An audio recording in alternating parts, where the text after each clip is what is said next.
We have so much we are going through. A ní ọ̀pọ̀lọpọ̀ ohun tá à ń là kọjá. Lives are full with many challenges. Ayé kún fún ọ̀pọ̀lọpọ̀ ìpèníjà.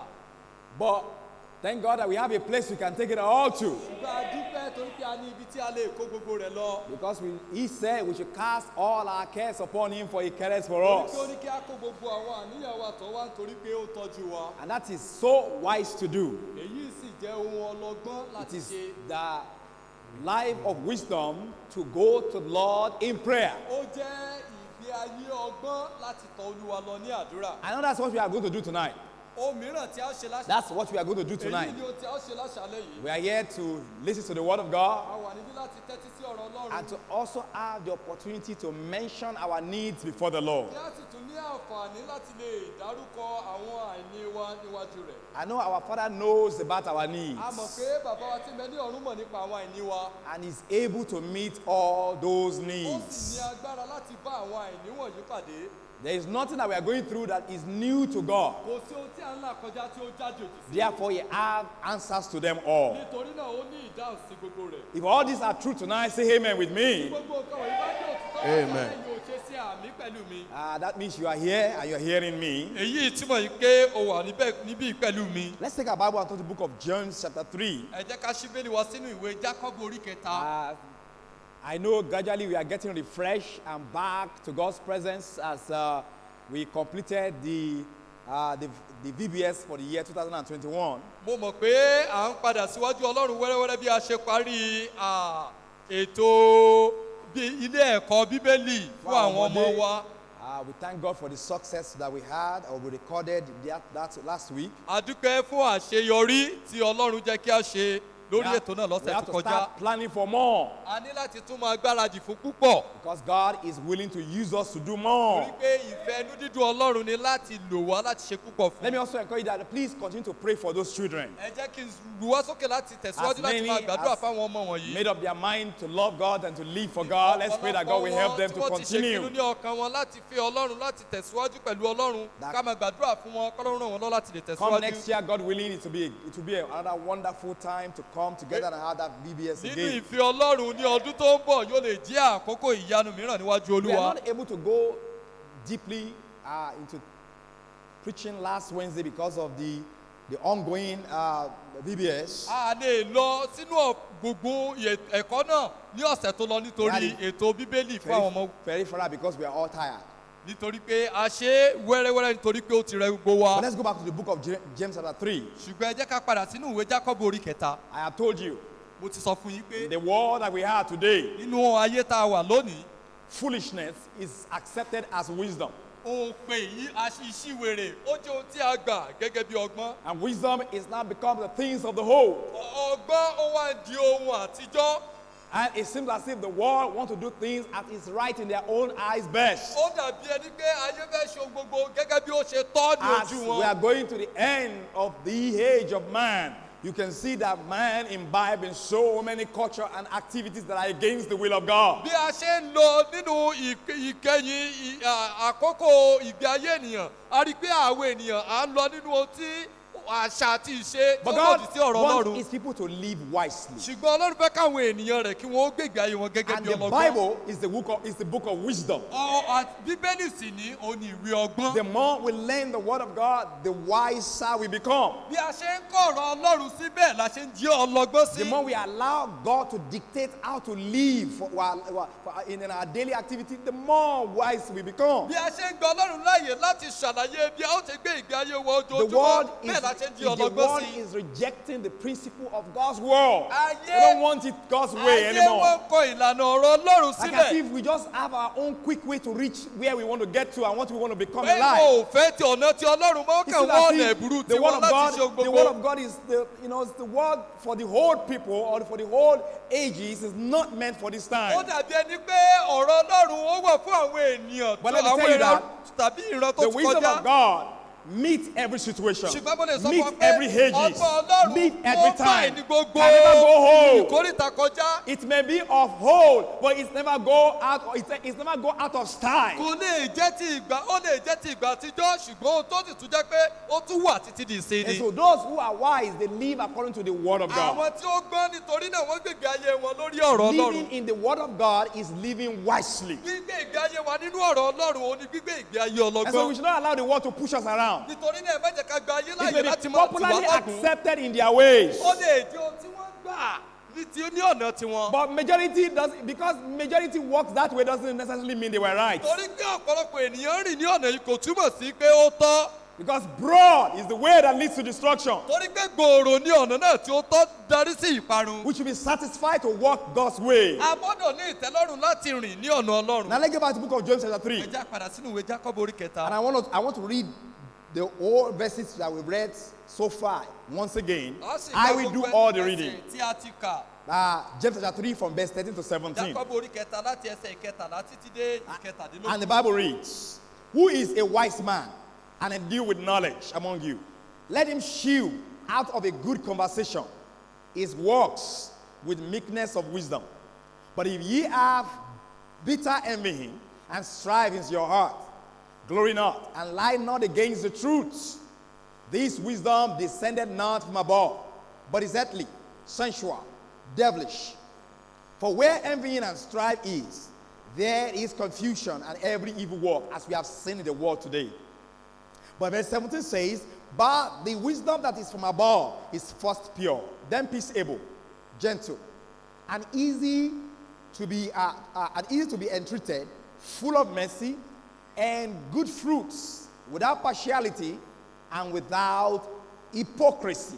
Now these are qualities of the wisdom that God want to find among his people. Àwọn àmúyẹ ọgbọ́n tí Ọlọ́run fẹ́ rí láàrin àwọn ènìyàn rẹ̀ rèé. I have titled that message, Mo ti pe àkórí ìwàásù yìí. "Wise and Otherwise." Ọgbọ́n àti ọgbọ́n mìíràn. Father, we are grateful this evening for the opportunity to open your Bible once again.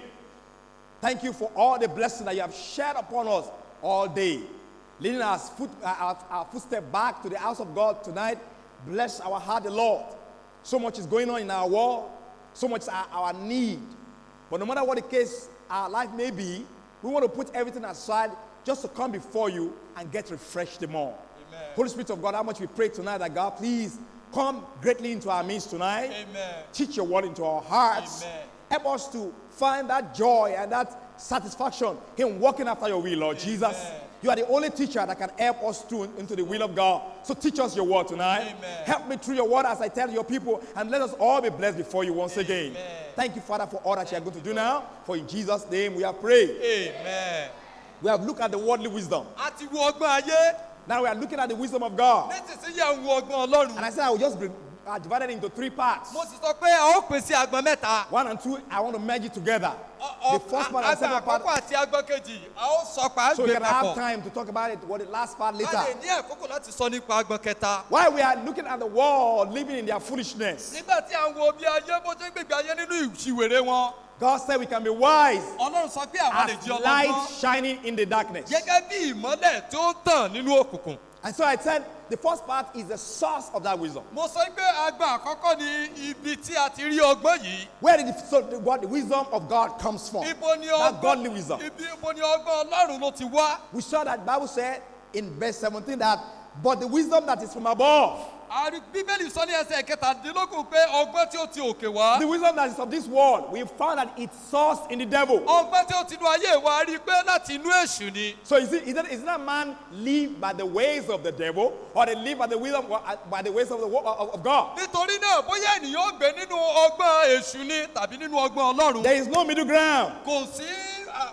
ọ̀gùn Whether your kankan nínú rẹ̀. business, on your work, on your day-to-day Bóyá nínú activities, iṣẹ́ rẹ nínú okòwò rẹ ni. the way you think to guide those activities is either comes from God or comes from the devil. Bó o ṣe ń ronú láti lè ní ìtọ́ni pẹ̀lú àwọn iṣẹ́ Your yìí. fashion.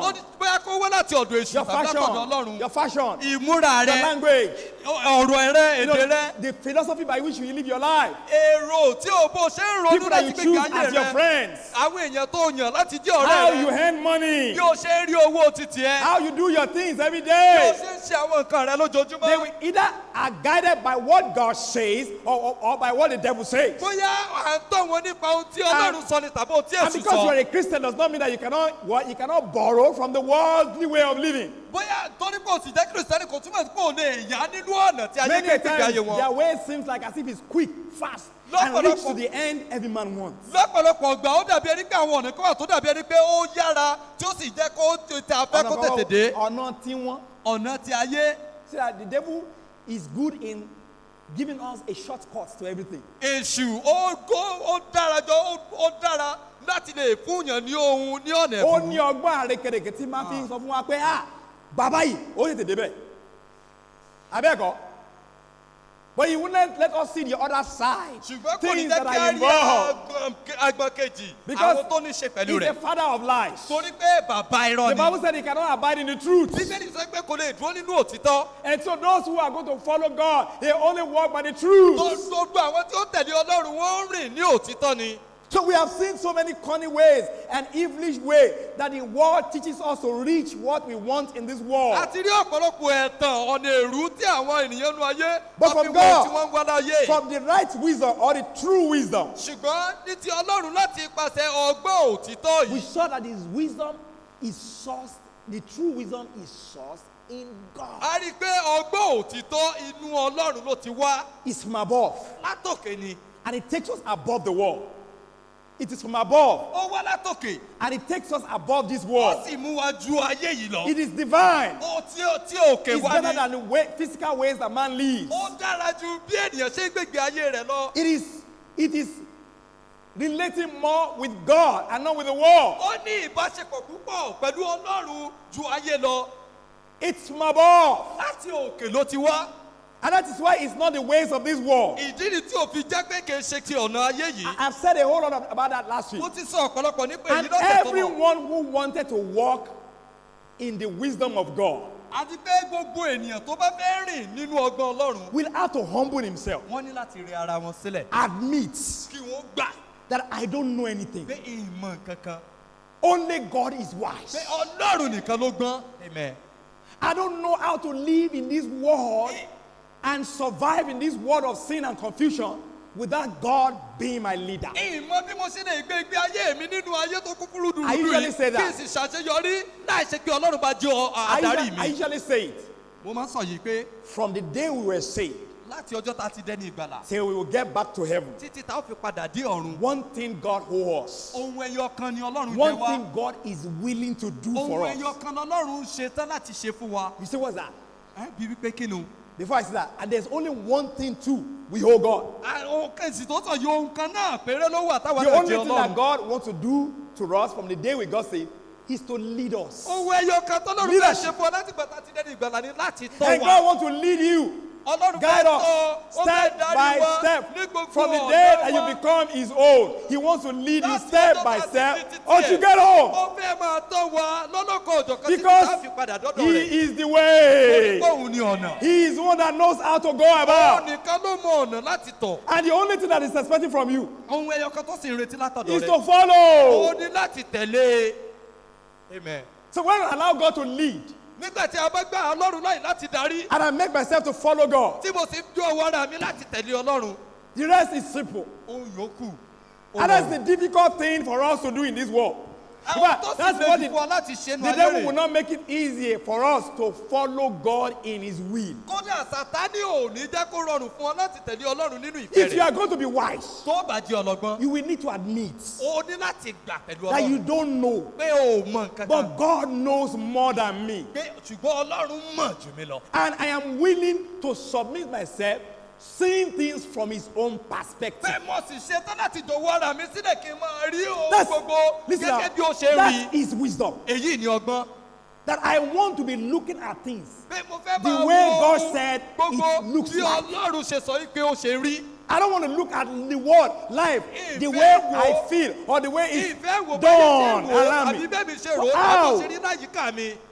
So wise people, àwọn ọlọ́gbọ́n ènìyàn. they are those people who could trust God's perspective on things. àwọn ni àwọn tí wọ́n lè gbẹ́kẹ̀lé ọlọ́run rí bí ọlọ́run ṣe rí ohun gbogbo. Ha! tí wọ́n lè wo àwọ̀ Ọlọ́run àwọ̀ ṣáà ń pe glasses àbí Yes, sir. àwọ̀ Ọlọ́run òun ni ọ̀rọ̀ Ọlọ́run ẹni tó ń gba ọ̀rọ̀ Ọlọ́run wo ayé tó ń wo bí Ọlọ́run ṣe rí i People that can Òun feel ni the ọlọ́gbọ́n. world in God's perspective, they are the wise people.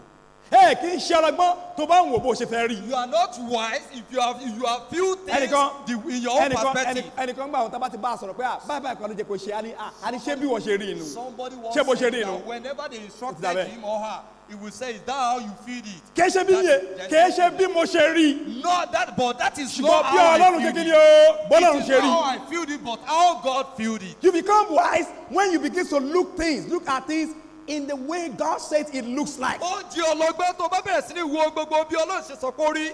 not the way it's probably said in the world. Kìí ṣe bí ayé ṣe ń rí. That's what the Bible said. A fool said in his heart, there is no God, because he does not want it the God's way. Ó ní Bíbélì ṣe sọ pé aṣiwèrè wí ní ọkàn rẹ̀ pé kò sí Ọlọ́run torí See, pé kò fẹ́ ní when a ọ̀nà man Ọlọ́run. rejects God, he becomes foolish. Ẹnikẹ́ni tó bá kọ Ọlọ́run sílẹ̀ ó di Once you don't want to see wèrè. things the way God says it, you are a fool. Níwọ̀n àgbà tó o bá fẹ́ rí ohun gbogbo bí Ọlọ́run ṣe sọ And you ó can ti still tó be God's aṣiwèrè. children and still live foolishly. Ó You can lè- be ó a sì child lè of jẹ́ God. ọmọ Ọlọ́run kó o sì tún máa gbégbé ayé aṣiwèrè. Because you don't want to see it the way God sees it. Torí pé ò fẹ́ rí wọn bí Ọlọ́run ṣe Every rí. day of our life, we must confess that I need help. I need to be guided. I need to know. Lord, teach me, for I don't know how to do it. Ìmọ̀. That's Mo nílò wisdom. ìtọ́ni, mo nílò ìdarí. Ọlọ́run kọ́ mi. Èyí ni ọgbọ́n. Have you asked God that this morning? Ìjọ ti béèrè eléyìí In lọ́wọ́ all Ọlọ́run those things that you are going through, that every burden, that situation you are going through, that challenges, Gbogbo ìpèníjà, gbogbo ìdojúkọ àjàgà wúwo. have you truly fall before Him and admit you don't know? God, I want to Ìjọ know. ti wólẹ̀ Guide níwájú me, Ọlọ́run kò teach sì me. gbà pé Ọlọ́run ìmọ̀. Mo That is, fẹ́ mọ̀. Dárí mi kò sì tọ́ mi. that's a person who wants to be wise. Èyí ni àwọn ènìyàn tí wọ́n fẹ́ jẹ́ When you ọlọ́gbọ́n. don't live life to see things in God's perspective, you are not wise. Tó o bá gbégbé ayé rẹ láti rí ohun gbogbo ní ìrírí ìwòye Ọlọ́run, ò jọlọgbọ́n. Without going too much into it this evening, Láì lọ púpọ̀ nínú ẹ̀ láṣálẹ̀. I told us, I want to just give us how to assess the wisdom of God by God. Mo sọ pé mo fẹ́ sọ fún ọ bí a ṣe lè That gba wisdom. ọgbọ́n Ọlọ́run I nípa told ti you last Ọlọ́run. week. I told us, say, first access Mo sọ pé ọ̀nà àkọ́kọ́ by God fearing. nípa ìbẹ̀rù Ọlọ́run ni. Hey, be a God fearing believer. Jẹ́ onígbàgbọ́ tó Be a bẹ̀rù Ọlọ́run. God fearing Christian. Jẹ́ Kristẹni tó bẹ̀rù Ọlọ́run. We read it from the book of Proverbs, chapter 1, verse 7 last week, Àkàlà that tí it is ìwé the beginning of Róòmù, wisdom. Ìwé òwe orí kìíní. To fear God. Keje, pé ìpilẹ̀ṣẹ̀ ọgbọ́n ni láti bẹ̀rù To Ọlọ́run. have a reverential trust and honor for God. Láti lè ní ọlá, ìgbẹ́kẹ̀lé ọlá fún Ọlọ́run. That, oh, I want to live for God's sake. Pé mo fẹ́ gbé ìgbé ayé mi nítorí Ọlọ́run. Considering what God thinks. Bẹ́ẹ̀ gbọ́rò nípa ohun tí Ọlọ́run sọ. Not how I want to feel about it, but what God said about Bẹ́ẹ̀ it. ṣe bí mo ṣe rò nípa rẹ̀ ṣùgbọ́n ohun tí Ọlọ́run sọ nípa rẹ̀. That's where it starts from. Ibi tó If ti you bẹ̀rẹ̀ want to rè. be wise as unto the Lord, you have to fear God. Tó o bá fẹ́ jí ọlọ́gbọ́n gẹ́gẹ́ bí sí Ọlọ́run ó láti bẹ̀rù Ọlọ́run. Ẹnikẹ́ kò sí ìbẹ̀rù Ọlọ́run mọ́ láyé. There is no fear of God in this world anymore. Àbí ẹni tó lọ rajà lọ́wọ́ ìyá àgbà. Someone that bought a goose from an old Tó wá wọ́n woman. fún ìyá àgbà ní ẹgbẹ̀rún kan. He said he gave the old woman 1,000 naira. Ìyá àgbà ní ha. And the, Nǹkan 100 naira lẹ́fẹ̀ẹ́ ra ọgọ́rùn-ún ẹgbẹ̀rún lẹ́sìn gbé. Ó dà ẹ jẹ́ kí n wò bẹ́ẹ̀ mo lè rówó mi lè rí change. and the old woman. Ìyá àgbà wa gbọ́gbọ́ wọlé sínú ṣọ́ọ̀bù láti wá. Kí ìyá àgbà tó yíjú padà, wọ́n ti gbé odidi àpò sẹ̀mó. They are 7 kg. Ẹ̀rọ náà tàná. And the woman said, Hey, the let old me woman some said, kg. because you want to buy How much?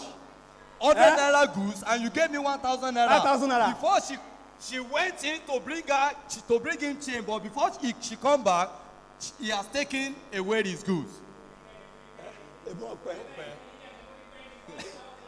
Ẹgbẹ̀rún márùn-ún ni. 5. About 5,000 naira worth of semovita Before she was could turn taken back. away. Oh, Kan tó dé, wọ́n ti gbé lọ. the bike man is ready for him. Jump on the bike. Ọlọ́kadà ti ń dúró dé. Before Mama can even think about ìrìnsẹ́ńjì. Kí màmá tó Sẹ̀mó ti lọ tipẹ́tipẹ́. Wọ́n ti gbé The sẹ̀mó Sẹ̀mó has ẹgbẹ̀rún gone. márùn-ún lọ nítorí 1,000 naira. It's as if every day Ojoojúmọ́. people are just designing Àwọn èèyàn wọ́n kàn la within a tinkle of an eye. wọ́n kàn la ètò ayé wọn ètò sílẹ̀ ni. Within a tinkle of an eye. Ní ìṣẹ́jú How àyà. can I operate this and this and I will get this? Pé bí mo ṣe lè bóun mo ṣe lè sáré ṣe yìí. That is how God described man in the book of Genesis chapter 6, that their imagination is evil continually. Bí Ọlọ́run ti Eh, ṣàlàyé ènìyàn nínú ìwé because Jẹ́nẹ́sísì we orí refuse Gbogbo èrò to wọn retain God, burú ni. to retain God Torí pé in our thinking. Bí a kọ̀ láti gba Ọlọ́run láàyè nínú Despite ọgbọ́n that wa, man knows nínú that orí God wa. sees everything. Bó tilẹ̀ jẹ́ pé ènìyàn mọ̀ pé Ọlọ́run rí gbogbo ẹ̀. Are we God fearing? Ìjà jẹ́ ẹni tó bẹ̀rù It is Ọlọ́run. the beginning of wisdom. Èyí ni ìpìlẹ̀ṣẹ̀ ọgbọ́n o. Let me move on. Ẹ jẹ́ n tẹ̀wájú. How do we assess it? The Bí a- wisdom. bí The a wisdom ṣe that lè comes from gba God. ọgbọ́n Number, tó wá láti number ọ̀dọ̀ one, Ọlọ́run. by God fearing. Alákọ̀ọ́kọ́ nípa Number bíbẹ̀rù two, Ọlọ́run. by God asking. God asking. Ẹlẹ́ẹ̀kejì, Asking from God. nípa bíbéèrè látọwọ́ Ọlọ́run.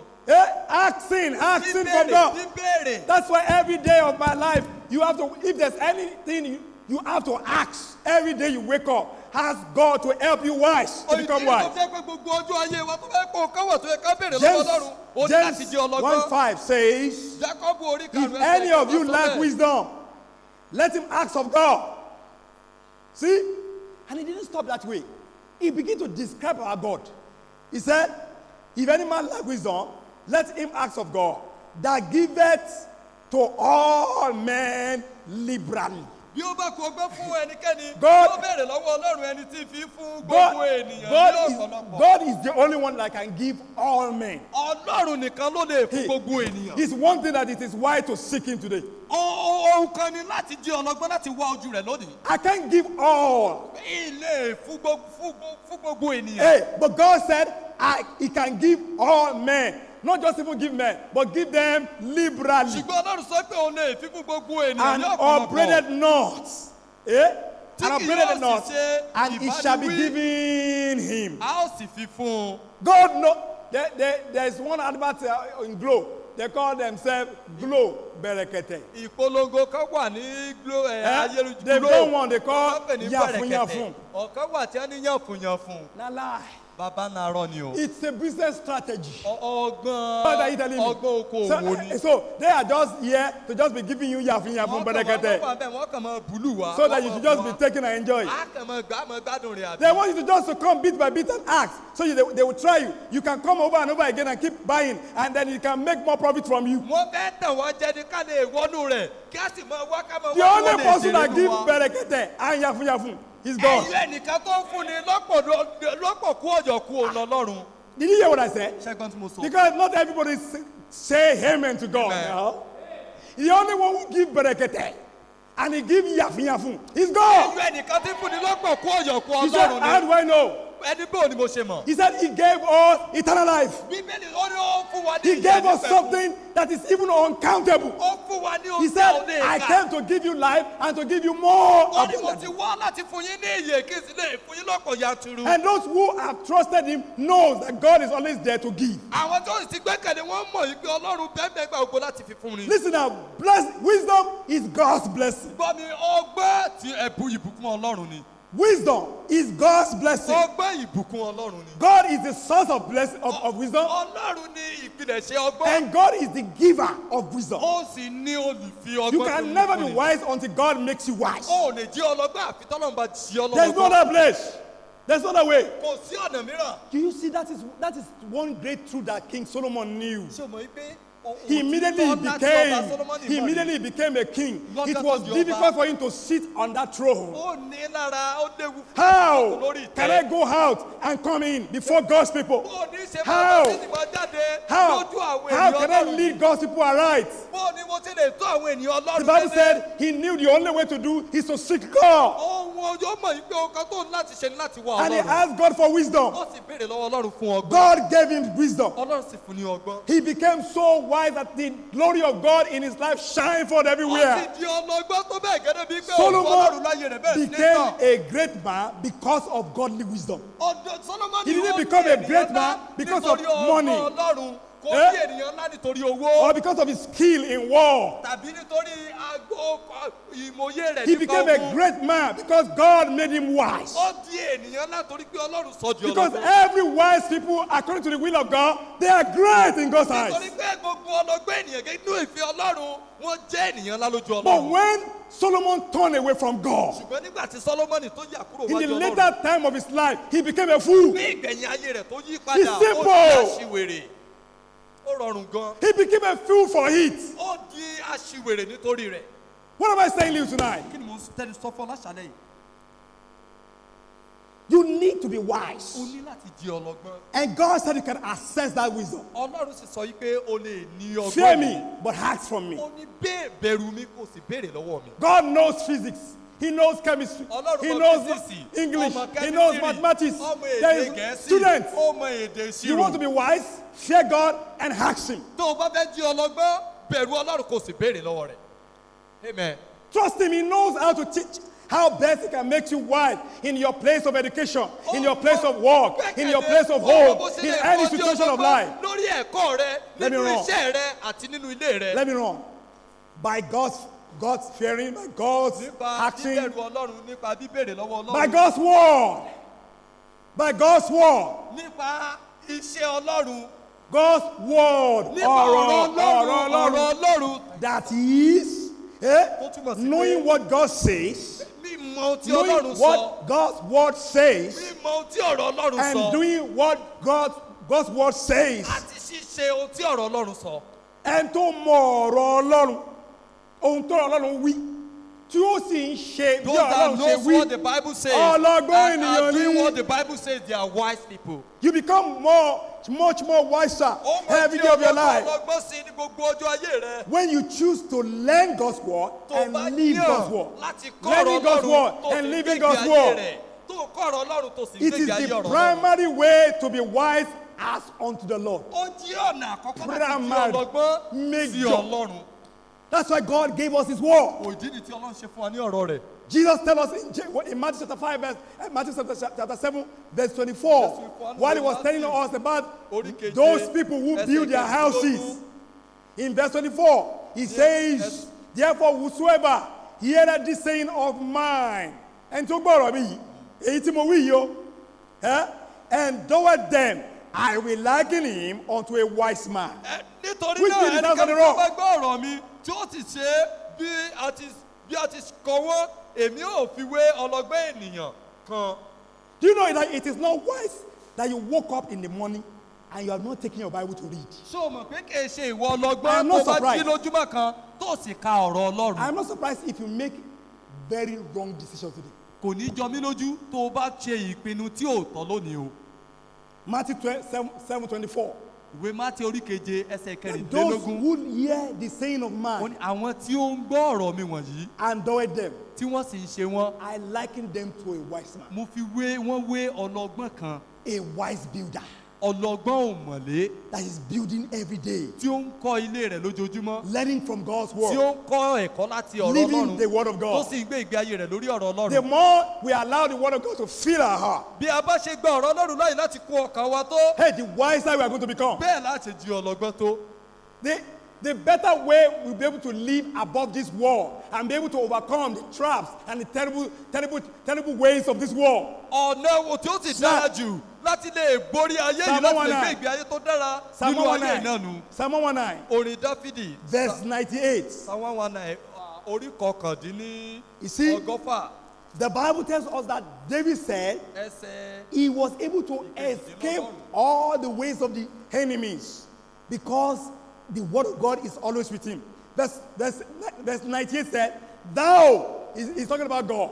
Psalm 119 verse 98 said, thou, that means you, God, through thy commandment, had made me wiser. nípa àṣẹ Did you see rẹ that? ìwọ mú mi gbọ́n ju, Yeah?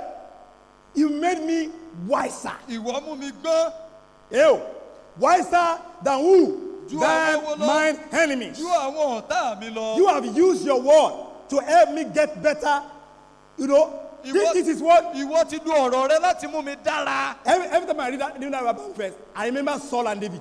Gbogbo ìgbà tí ó bá kẹsẹ̀ ọ̀rọ̀ Ọlọ́run wọ́n máa ń rántí Bible Sọ́ọ̀lù àti said, Dáfídì. Saul plotted a lot of ways to catch David. Bíbélì sọ pé Sọ́ọ̀lù ó gbé ọ̀pọ̀lọpọ̀ ọ̀nà ẹ̀bí But ọgbọ̀n David, láti mú because he's a Dáfídì. man of God, Ṣùgbọ́n torí pé Dáfídì jẹ́ God ènìyàn always Ọlọ́run, lead him how to behave himself. Ọlọ́run sì máa ń tọ́ ọ láti hùwà And dáadáa. because he lived wiser than Saul, Saul was afraid of him. Torí gbogbo ìgbé ayé ọlọ́gbọ́n ju Sọ́ọ̀lù lọ, ẹ̀rù ń bà God Sọ́ọ̀lù. always deliver his own because they listen to his word. Ọlọ́run a máa gba àwọn ènìyàn rẹ̀ nígbà gbogbo torí pé wọ́n Thou, fẹ́ through thy gbẹ́kẹ̀lé. commandment, made me wiser than my enemies.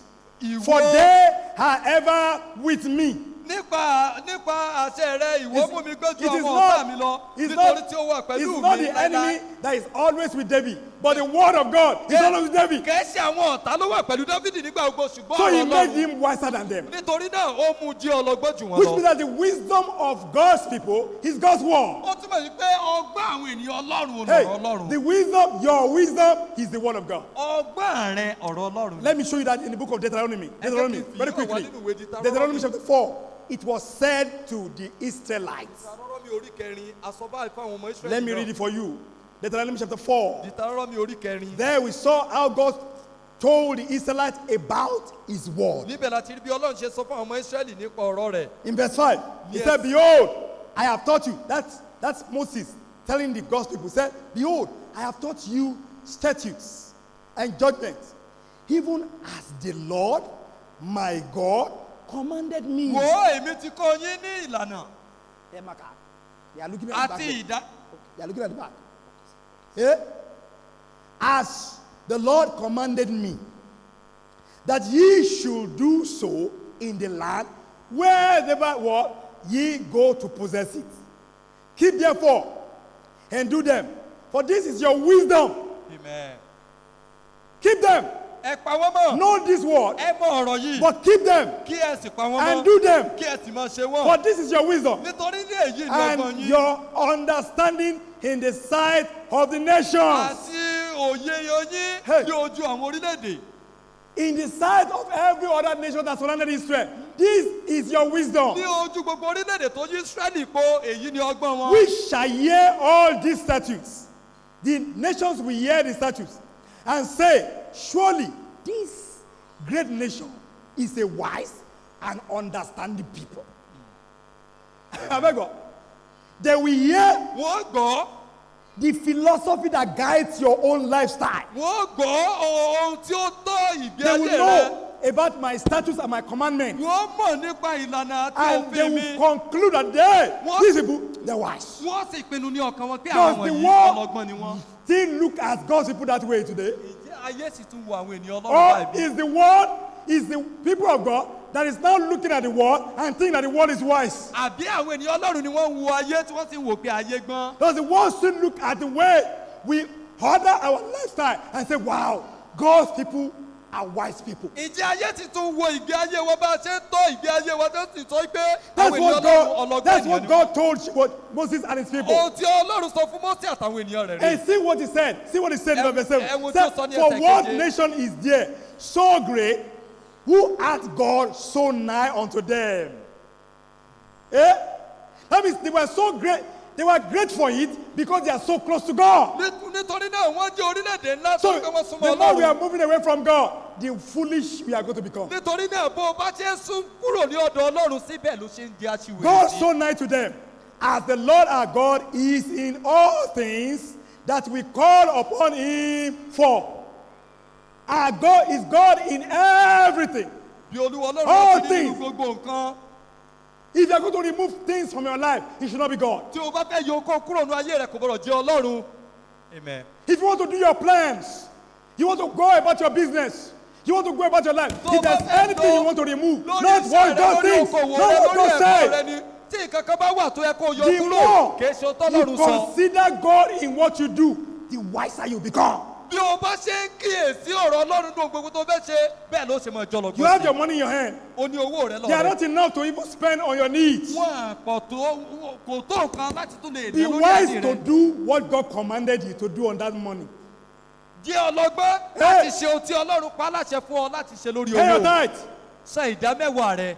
Do all the commitment that you have promised. Do Ṣé it first. gbogbo ìfarajìn rẹ tó ti ṣèlérí? The rest, tell God. Ohun gbogbo tó kù dúpẹ́ lọ́wọ́ Ọlọ́run. You know, fún. we've read about that widow. Ṣé akọ́ nípa ààrẹ tí pa akọ́ nípa opó They said yìí? she has just little to eat and die. tí a sọ pé ó ní péréte fún But òun because- àtọmọ ẹ̀ láti jẹ́ kán sì kú. Because she was wise, ṣùgbọ́n nítorí pé ó jẹ́ she ọlọ́gbọ́n. did as the man of God asked her to do according to the word of ó God. ṣe bí ìránṣẹ́ ọlọ́run ṣe ní kó ṣe gẹ́gẹ́ bí ọ̀rọ̀ ọlọ́run. She only pronounced death upon herself, Ó máa ń ní but gbogbo her ìgbà ló máa ń sọ wisdom, ọ̀rọ̀ her ikú fún ara wisdom, rẹ̀. her wisdom makes her live beyond what she could imagine. ṣùgbọ́n ọgbọ́n rẹ̀ ó mú láti lè gbégbé ayé rẹ̀ If you are lè rò lọ. living by the wisdom of your own self, you may cut your life so short. tó o bá ń gbégbé ayé rẹ lórí ọgbọ́n You ara can rẹ make ó lè things mú too ayé ara difficult rẹ for kúrú yourself ó lè mú gbogbo because nira you fún are ọ. trying to figure your life on your own. torí pé ò ń gbìyànjú láti yanjú ayé rẹ fúnra You will rẹ. be wise when you know God's word and you live by God's ó word. jẹ́ ọlọ́gbọ́n tó bá mọ ọ̀rọ̀ ọlọ́run tó sì gbégbé ayé rẹ bí ọ̀rọ̀ In, ọlọ́run ṣe in, sọ. in book of Colossians chapter 3 verse 16, nínú ìwé Kólósè orí kẹta ẹsẹ̀ that is how it was said to the, ìkẹrìndínlógún. we read it for the children of Israel. We saw that God said, hey, live by my commandment so that you may be wise. But in Colossians chapter 3 verse 16, Nínú ìwé that Kólósè- commandment was given to us as believers. a fún wa ní àṣẹ yìí gẹ́gẹ́ bí He said, onígbàgbọ́. let the word of Christ dwell in you richly, ẹ jẹ́ kí ọ̀rọ̀ not Kristi máa gbé inú yín ní scantily. ọ̀pọ̀lọpọ̀ kìí ṣe ní péréte. Let it dwell with you richly. ẹ jẹ́ ó máa gbé nínú yín ní ọ̀pọ̀lọpọ̀. How did he say it? bó ló ṣe sọ. In all wisdom. nínú gbogbo In ọgbọ́n. all wisdom. nínú ọgbọ́n gbogbo. Oh! nínú ọgbọ́n When you gbogbo. make God's word about all things, you'll be wise in all things. tí o bá jẹ́ kí ọ̀rọ̀ That's ọlọ́run all. kó ṣàkóso nínú In all ọgbọ́n wisdom. ó jẹ́ ọlọ́gbọ́n nínú ohun gbogbo. Eh? Let it dwell in you richly in all wisdom, Ẹ jẹ́ kí ó máa teaching gbénu and yín. admonishing one another in psalm, Nínú in ọgbọ́n hymn, gbogbo. spiritual song, kí ẹ and máa all. kọ́ kí ẹ sì máa gba ara yín nínú ní ìyànjú nínú sáàmù In àti orin all, àti ìyìn make àti the orin word of ẹ̀mí. God about all. ẹ jẹ́ kí ọ̀rọ̀ ọlọ́run kí ó jẹ́ nínú ohun gbogbo lórí ohun gbogbo. Not about few things of your life. kì í ṣe lórí nǹkan péréte nínú ayé rẹ. God wants you to be wise ọlọ́run fẹ́ kó jẹ́ because that's ọlọ́gbọ́n the way you will be able to survive in this world. nítorí ọ̀nà kan ṣoṣo tó fi lè ṣàṣeyọrí nínú ayé So rẹ. we assess the wisdom of God nítorí náà a gba ọgbọ́n ọlọ́run by God fearing. nípa ìbẹ̀rù ọlọ́run Hey, by God asking. nípa bíbèrè lọ́wọ́ By ọlọ́run God's word. àti nípa ọ̀rọ̀ ọlọ́run Hey, and by company with godly wise. àti By company with godly wise. àti kíkú nípa kíkú ọ̀rẹ́ pẹ̀lú àwọn ọlọ́gbọ́n You see that ọlọ́run. now? Hey, oh, if Christians choose to walk with the wrong company, you will be a fool for it. tí onígbàgbọ́ tí ó bá yàn láti lè máa rìn pẹ̀lú àwọn aláìlọ́gbọ́n wọn ó jẹ́ òmùgọ̀ aṣiwèrè fún un. Proverbs chapter 3, Proverbs chapter 13. ìwé òwe orí Proverbs kẹtàlá 13. We're going to go to play. orí kẹtàlá We're going to pray now. òwe orí Soon. kẹtàlá Proverbs chapter 13 òwe orí and kẹtàlá verse 20. The Ẹsẹ̀ Bible ogún. says, he that walketh with wise, wise men shall be wise. Simple. And I have told you, the world is not wise. mo sọ fún ọ It pé is ayé ò mọ́. only those who see things in God's perspective that are wise. ṣùgbọ́n àwọn tó wo òye bí ọlọ́run ṣe wò ó ni wọ́n gbọ́n. So when God calls somebody wise men, he's talking about people who doesn't think they know, but I need that God knows, and they submitted to the will of God, and they allow God to guide them. They are the wise men. tí ọlọ́run bá pe àwọn ènìyàn ní ọlọ́gbẹ́ ènìyàn àwọn ni àwọn tí wọ́n gbà pé àwọn ò mọ̀ ṣùgbọ́n tí wọ́n gba ọlọ́run láàyè láti darí wọn àwọn lọ́lọ́gbẹ́ So ènìyàn. when you walk with wise men, you shall be wise. nítorí náà tó o bá rìn pẹ̀lú àwọn ọlọ́gbẹ́ ó gbọ́ But sí i. a companion of fool shall be destroyed. ṣùgbọ́n olùbákọ̀rẹ́pọ̀ àwọn aṣiwèrè òní yóò ní ìparun. Amen. It's the way to destruction. ọ̀nà sí ìparun ni. When we are working with the world, tí a bá ń rìn pẹ̀lú ayé when we are working with the foolish, tí a rìn pẹ̀lú àwọn aṣiwèrè. when we are working with people who will not retain God in their mind. tí a bá rìn pẹ̀lú àwọn ènìyàn tí wọ́n ní gbọ́ ọlọ́run láàyè ní orí wọn ní òye wọn. When I was young, nígbà tí wọ́n kéré. I said I visited my brother in the village. My wọ́n uncle. My uncle. wọ́n bẹ ẹ̀gbọ́n wọn kan wò ní abúlé. I met some young men there wọ́n sì bá àwọn ọ̀dọ́mọkùnrin who kan bẹ̀. knows much about bush. tí wọ́n mọ̀ púpọ̀ nípa ìdẹ́gbó. I love the way they talk about bush meat, mo fẹ́ràn bí ó ṣe máa ń sọ nípa ẹran ẹ̀gbẹ́. bush fruits and everything. àwọn èso nínú igbó. My mouth is watering. Ohun tí yorùbá ti ní ló máa ń jẹun lójú. you always appreciate what you do not Tẹ́mi bá sọ have. fún wọn nípa bọ́gà, Even tí mo if sọ fún I wọn nípa meat pie. don't if I tell them Àwọn about ò tiẹ̀ burger care. or any other thing they don't keep bother about that. But when they were telling me about àǹjayé ló kó bí àwọn ìjòyè ṣùgbọ́n nígbà tí ní. wọ́n sọ fún ọ how their enjoyment in the Hey, village. I want to know that life. àwọn náà fẹ́ mọrú ayé bẹ́ẹ̀. But by the time I walk with them, ṣùgbọ́n nígbà tí wọ́n wọ́n rìn pẹ̀lú wọn. I knew there are people I'm not supposed to work with. wọ́n mọ̀ pé àwọn ènìyàn tí wọn kò yẹ láti rìn pẹ̀lú ni. A day they took me out ọjọ́ kan wọ́n mú wọn jáde lọ.